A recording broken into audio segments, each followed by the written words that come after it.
Henesis Kapitulo 6.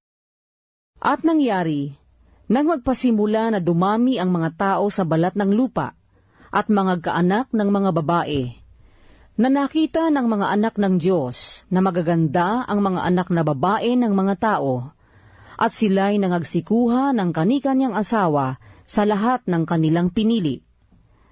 At sinabi ng Panginoon, ang aking espiritu ay hindi makikipagpunyagi sa tao magpakailanman, sapagkat siya may laman. Gayon may magiging 120 taon ang kanyang mga araw. Ang mga higante ay nasa lupa ng mga araw na yaon.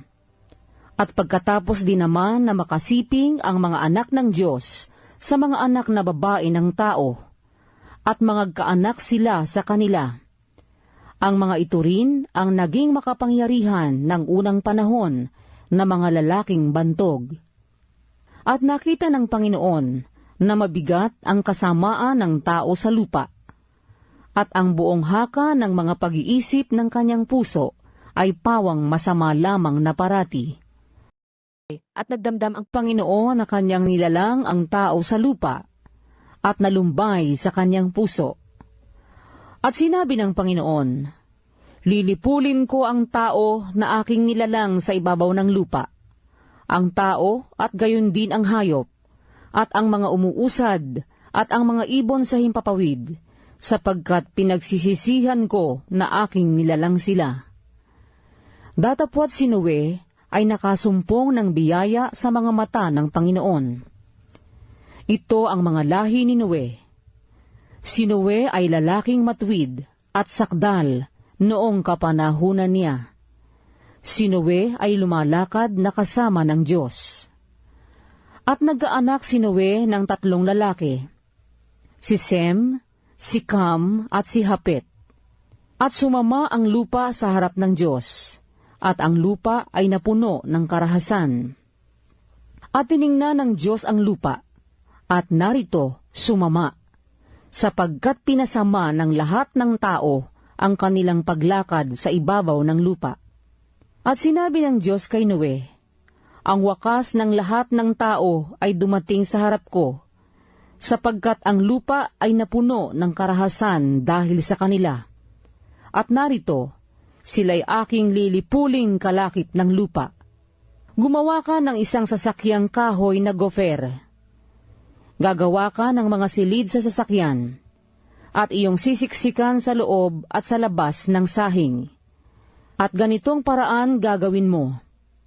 300 siko ang haba ng sasakyan, 50 siko ang luwang, at 30 siko ang taas.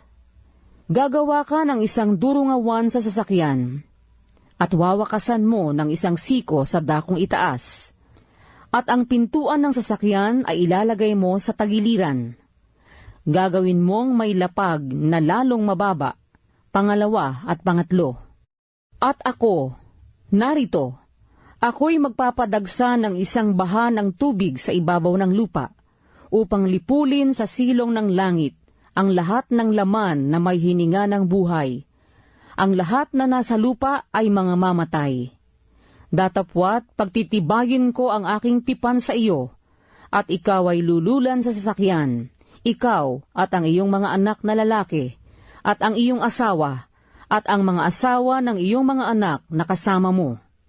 At sa bawat nangabubuhay sa lahat ng laman, ay maglululan ka sa loob ng sasakyan ng 2 sa bawat uri, upang maingatan silang buhay na kasama mo, lalaki at babae ang kinakailangan. Sa mga ibon, ayon sa kani-kanilang uri, at sa mga hayop, ayon sa kani-kanilang uri. Sa bawat nagsisiusad, ayon sa kani-kanilang uri.